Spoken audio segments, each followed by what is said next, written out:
Hello everyone, आप सभी का मेरे चैनल पर स्वागत है। आज हम लोग प्रैक्टिस क्वेश्चंस डिस्कस करेंगे जो कि हमारे industrial machine tools and equipments के हैं।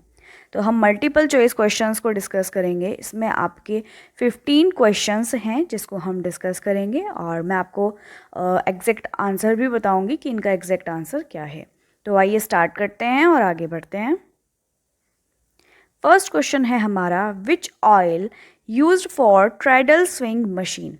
जो हमारी ट्रेडल स्विंग मशीन होती है, यानी कि जो पैर से चलने वाली मशीन होती है जिसमें ट्रेडल लगा होता है, पैडल लगा होता है, तो वो वाली मशीन में हमारा कौन सा ऑयल इस्तेमाल किया जाता है? इसका आंसर है लुब्रिकेटेड ऑयल, यानी कि जो हमारा लुब्रिकेटेड ऑयल होता है उसका इस मशीन में उपयोग किया जाता है। जो आपकी स्विंग मशीन होती है उसमें लुब्रिकेटेड ऑयल का इस्तेमाल किया जाता है। नेक्स्ट क्वेश्चन आता है आपका, what is the function of pressure foot. Pressure foot का फंक्शन क्या होता है? प्रेशर फुट क्या होता है? जो हमारे कपड़े को होल्ड करके रखता है, तो उसका फंक्शन क्या होता है? स्विंग, और इसके ऑप्शंस हैं sewing to cloth, firmly to cloth, moving the cloth, winding to cloth. तो इसका एग्जैक्ट आंसर है फॉर्मली टू क्लोथ। तो प्रेशर फुट का फंक्शन होता है क्लोथ के साथ फॉर्मली रिलेशन करना, यानी कि उसको होल्ड करके रखना, उसको उसी जगह पर होल्ड करके रखना, उसको रोक के रखना। राइट। देन थर्ड क्वेश्चन आता है हमारा, how is maintain to when not in use sewing machine. अपनी स्विंग मशीन को किस तरीके से मेंटेन करें? जब आप उसका इस्तेमाल नहीं कर रहे हैं तो आपको किस तरीके से मेंटेन करनी चाहिए अपनी मशीन? ऑप्शंस हैं on the plug, cover the machine, not cover the machine, motor running condition. यानी कि आपका जो आपका प्लग होता है, मेन प्लग होता है, उसको ऑन करके रखना चाहिए, मशीन को कवर करके रखना चाहिए, यानी कि उसको ढक के रखना चाहिए जो उसका कवर होता है उसकी मदद से, या not cover the machine, machine को कवर नहीं करके रखना चाहिए। लास्ट ऑप्शन है मोटर रनिंग कंडीशन, जो उसका मोटर होता है उसको रनिंग कंडीशन में छोड़ देना चाहिए। तो इसका एग्जैक्ट आंसर है कवर द मशीन। जब भी आप मशीन को यूज़ करें, यूज़ करने के बाद उसको बंद करके रखें, तो हमेशा मशीन को कवर करके रखना चाहिए ताकि जो आपकी डस्ट होती है उससे आपकी मशीन प्रिवेंट रहे।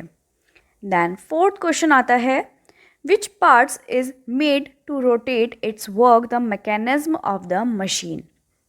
तो आपको बताना है कि जो आपकी मशीन को वर्क करने में रोटेट करती है, यानी कि जो उसके पार्ट्स होते हैं वो रोटेट करते हैं, यानी कि एक मशीन को मोशन में लेके आना, मैकेनिज्म में लेके आना, वो वर्क कौन करता है, वो किसकी मदद से होता है? ऑप्शंस हैं needle bar, pressure bar, fly wheel, tension spring. Needle bar क्या होता है? जो हमारे निडल में लगा होता है, निडल जहाँ पर हमारी निडल लगी होती है। Pressure bar, fly wheel, tension spring, ये सभी पार्ट्स मैंने जो निडल, जो मशीन के पार्ट्स होते हैं उसकी मैंने एक वीडियो बनाई हुई है, आप उसमें जाके देख सकते हैं कौन से पार्ट को क्या बोलते हैं, ताकि आपको अच्छे से क्लियर हो जाए कि कौन से पार्ट को क्या बोलते हैं, वो दिखने में कैसा होता है और वो उसका फंक्शन क्या होता है। तो जो हमारी मशीन को मैकेनिज्म करता है, उसकी मदद से वर्क होता है, तो वो कौन सा है tool? Fly wheel. Fly wheel यानी कि जो आपकी हैंड व्हील होती है उसको फ्लाई व्हील भी बोलते हैं। जो पहिया होता है, हाथ का पहिया जो होता है मशीन में, उसकी मदद से आपकी जो मशीन है वो मोशन में आती है, वो एक्शन में आती है। देन फिफ्थ क्वेश्चन आता है, what is the use of seam ripper. Tool होता है सीम रिपर, तो उसका फंक्शन क्या होता है? Thread cutting, stitch opening, bobbin, winding, none of these. Seam ripper एक टूल होता है जिसकी मदद से हम अपनी सिलाई में उसका उपयोग करते हैं। तो अगर आपको जानना है कि सीम रिपर दिखने में कैसा होता है और उसका फंक्शन क्या होता है, तो आपको मेरी वीडियो देखनी होगी जिसमें मैंने आपको टूल्स के बारे में बताया हुआ है, कटिंग टूल्स। तो इसका एग्जैक्ट आंसर है स्टिच ओपनिंग। जो हमारा सीम रिपर होता है उसका वर्क क्या होता है? Stitch opening. जो सिलाई लगी होती है उसको उधेड़ना उसका काम होता है। नेक्स्ट सिक्स्थ क्वेश्चन आता है, हु इन्वेंटेड स्विंग मशीन। तो स्विंग मशीन का इन्वेंशन किसने किया? Joseph Madersperger, Walter Hunt, Elias Howe, all of these.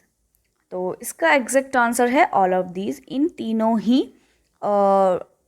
Invention, इन तीनों ने ही जो मशीन है स्विंग मशीन उसका इन्वेंशन किया था। नेक्स्ट 7th क्वेश्चन आता है हमारा, विच machine used for doing chain stitch. आपकी कौन सी मशीन होती है जो चैन स्टिच करती है? Needle bar, motor, printing machine, chain stitch machine. तो इसका आंसर है चैन स्टिच मशीन। तो चैन स्टिच मशीन ही आपकी चैन स्टिच देती है, जिसमें लूप बनते चले जाते हैं, तो वो आपकी चैन स्टिच कहलाती है। तो वो किसकी मदद से दी जाती है? चैन स्टिच मशीन की मदद से। देन 8th क्वेश्चन आता है, this takes the thread up and down the needle. तो जो थ्रेड होता है निडल में, उसको अप एंड डाउन करता है, वो किसकी मदद से होता है? उस टूल का नाम क्या होता है? ऑप्शंस हैं needle clamp, thread take up liver, hand wheel, thread guide. तो इसका एग्जैक्ट आंसर है thread take up liver. 9th question है हमारा, this controls the speed of the machine. आपकी जो मशीन है उसकी स्पीड को कौन कंट्रोल करता है? किसकी मदद से हम अपनी मशीन की स्पीड को कंट्रोल कर सकते हैं? तो ऑप्शंस हैं foot pedal, pressure foot, speed stick, length dial. Foot pedal यानी कि जो पैर से चलाने वाला पैडल होता है, प्रेशर फुट जो आपकी मशीन में लगता है, स्पीड स्टिक जो आपकी स्पीड को कंट्रोल करती है स्टिक, वो स्टिक, लेंथ डायल यानी कि जो स्टिच जब हम सिलाई करते हैं तब उस वक्त जो लेंथ कितनी आनी चाहिए वो जो कंट्रोल करता है लेंथ डायल। तो इसका एग्जैक्ट आंसर है फुट पैडल। जो पैर से चलाने वाला पैडल होता है, जो पैर से कंट्रोल की जाती है मशीन, उसकी मदद से हम अपनी मशीन की स्पीड को कंट्रोल कर सकते हैं। मैंने ट्रेडल मशीन, जो ट्रेडल मशीन होती है उसमें नीचे ट्रेडल लगा होता है जिसको हम पैडल भी बोलते हैं, तो उसकी मदद से हम अपनी मशीन को कंट्रोल कर सकते हैं। 10th क्वेश्चन आता है हमारा, कंट्रोल हाउ लॉन्ग और शॉर्ट द स्टिचेस आर। आप अपने स्टिचेस को कितनी लॉन्ग होनी चाहिए, कितनी शॉर्ट होनी चाहिए, वो कंट्रोल किसकी मदद से करते हैं? तो ऑप्शन है selector, stitch length dial, tension dial, width dial. तो सेलेक्टर यानी कि जो आपका सेलेक्ट करने का होता है वो सेलेक्टर, स्टिच लेंथ डायल यानी कि जो स्टिच की जो लेंथ होती है उसको कंट्रोल करता है वो dial, tension dial, width dial की विड्थ कितनी होनी चाहिए वो वाला डायल। तो इसका एग्जैक्ट आंसर है स्टिच लेंथ डायल, यानी कि जो हमारे स्टिच की लेंथ को कंट्रोल करता है वो किसकी मदद से होता है? Stitch length dial. Next question आता है हमारा, this opens up for the bobbin. ये बॉबिन की मदद से ओपन होता है। बॉबिन के लिए इसका ओपन होता है, ये ओपन किया जाता है, तो उसका नेम क्या है? जो बॉबिन के लिए सिर्फ और सिर्फ बॉबिन के लिए ही उसको ओपन किया जाता है, तो उस एरिया, उस टूल को क्या बोलते हैं? Bobbin case, slide plate, needle clamp, feed dog. तो बॉबिन केस जिसमें हमारा बॉबिन लगता है, स्लाइड प्लेट जो मूवेबल प्लेट होती है, निडल क्लैम्प जिसमें हमारी निडल लगी होती है, फीड डॉग जिस पे हमारा कपड़ा रुकता है। तो इसका एग्जैक्ट आंसर क्या है? Slide plate. स्लाइड प्लेट हमारी प्रेशर फुट के नीचे लगी होती है, जहाँ पे हमारे फीड डॉग होते हैं उस जगह पर हमारी स्लाइड प्लेट लगी होती है। तो इसमें जो स्लाइड प्लेट होती है ये मूवेबल होती है, इसको हम मूव करके, इसको हम अगर हम स्लाइड करेंगे, इसको खिसकाएंगे तो वो खिसक जाती है और नीचे का स्पेस निकल के आ जाता है जहाँ हमारी बॉबिन फिट होती है, जहाँ पर हम अपनी बॉबिन को लगाते हैं, बॉबिन और बॉबिन केस को, राइट। देन 12th क्वेश्चन आता है हमारा, this part moves the fabric through the machine. ये उस पार्ट का नाम बताना है जो आपकी मशीन में फैब्रिक को रोक कर रखता है या मशीन को फैब्रिक को मूव करता है आपकी मशीन में। जब आप मशीन को यूज़ करते हैं तो किसकी मदद से आपका फैब्रिक मूव करता है, उस टूल का नाम बताना है। ऑप्शंस है feed dog, pressure foot, thread guide, reverse. तो इसका एग्जैक्ट आंसर है फीड डॉग। फीड डॉग में क्या होता है कि इसमें दांते निकले हुए होते हैं, थोड़े तिरछे दांत होते हैं इसके, तो ये अप एंड डाउन इस तरीके से चलते हैं हमारी मशीन के अकॉर्डिंग।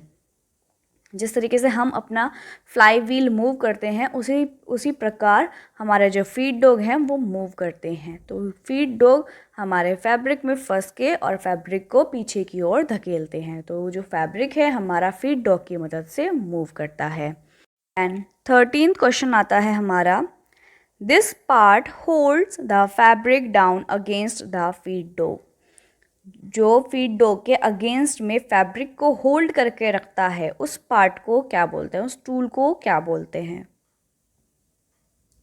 ऑप्शंस हैं pressure foot lifter, thread guide, pressure foot, tension dial. तो इसका एग्जैक्ट आंसर है प्रेशर फुट। ये क्वेश्चन रिपीट हुआ है, इससे पहले भी इसी का क्वेश्चन आया था जिसमें हमने जाना था कि प्रेशर फुट की मदद से हम अपने कपड़े को होल्ड करके रखते हैं। तो ये फीड डॉग के ऊपर रखा जाता है। फीड डॉग हमारा कपड़े को मूव करता है और प्रेशर फुट कपड़े को होल्ड करके रखता है। तो इन दोनों क्वेश्चन में आप कंफ्यूज ना हो, क्वेश्चन को ध्यान से पढ़ के और फिर ही आंसर दें। SPI स्टैंड्स फॉर, SPI की फुल फॉर्म बतानी है कि SPI क्या है। सीम पर इंच, स्टिच पर इंच, सेट पर इंच, स्यू पर इंच। तो इसका एग्जैक्ट आंसर है स्टिच पर इंच। जो हमारी मशीन है वो स्टिच पर इंच के हिसाब से चलती है। देन लास्ट क्वेश्चन आता है हमारा 15 question, by which machine equipment can be stitch reversed. जो हमारी उस इक्विपमेंट का नेम बताना है जो मशीन में रिवर्स स्टिच करती है। यानी कि एक तो हमारी नॉर्मल स्टिच होती है, एक होती है पीछे की ओर से स्टिच होना। तो वो किसकी मदद से की जाती है? ऑप्शंस हैं pressure foot, feed dog, reverse feed lever, hand wheel. तो वो हमारा इसका एग्जैक्ट आंसर है reverse feed lever. Reverse feed lever होता है हर मशीन, जो आपकी इलेक्ट्रिक मशीन्स होती हैं उसमें रिवर्स फीड लीवर होता है, और जो आपकी डोमेस्टिक मशीन्स होती हैं उसमें नहीं होता है। और जो ट्रेडल मशीन होती है उसमें भी आप कर सकते हैं। तो ये हमारा रिवर्स फीड लीवर की मदद से हम रिवर्स स्टिच करते हैं। तो ये थे हमारे 15 क्वेश्चंस। आई होप कि आप लोगों को अच्छे से समझ में आ गए होंगे। ये 15 क्वेश्चन हमारे स्टिचिंग स्विंग मशीन से रिलेटेड हैं। जितने भी हमारे स्विंग मशीन के पार्ट्स होते हैं, किस तरीके से मेंटेन करना है उसको, तो उससे रिलेटेड ये क्वेश्चंस हैं। सो आई होप कि आप लोगों को मेरी वीडियो पसंद आई है। लेकिन फिर भी आपको कोई क्वेरी है, कोई क्वेश्चन है जो आप मुझसे पूछना चाहते हैं, तो मेरी वीडियो के नीचे कमेंट सेक्शन ओपन रहता है, आप वहाँ पर जाके मुझे कमेंट करके भी पूछ सकते हैं। अदरवाइज नीचे एक डिस्क्रिप्शन बॉक्स होता है जिसमें जाके आप देखेंगे कि वहाँ पर मेरी इंस्टा आईडी का लिंक मैंने शेयर किया हुआ है। अदरवाइज़ मैं वीडियो में भी साथ के साथ शेयर करती हूँ अपनी आईडी का नेम, जिस नेम से मेरी आईडी होती है। आप वहाँ से भी नेम लेके आप एंटर करेंगे तब भी मेरी आईडी खुल जाएगी। अदरवाइज़ नीचे लिंक तो होता ही है, उस पर एकदम क्लिक करेंगे तो आईडी मेरी खुल जाएगी। आप वहाँ पर जाकर मुझसे कोई भी क्वेश्चन या किसी भी तरह की आपको क्वेरी है वीडियो से रिलेटेड या उस कंटेंट से रिलेटेड, आप मुझसे इजीली पूछ सकते हैं। तो आई होप कि आपको वीडियो अच्छी लगे और समझ में आए, और जो भी क्वेरी हो वो आप मुझसे इजीली पूछ सकते हैं। So thank you. आप मेरी वीडियो को लाइक, शेयर और सब्सक्राइब ज़रूर करना मेरे चैनल को। Bye bye.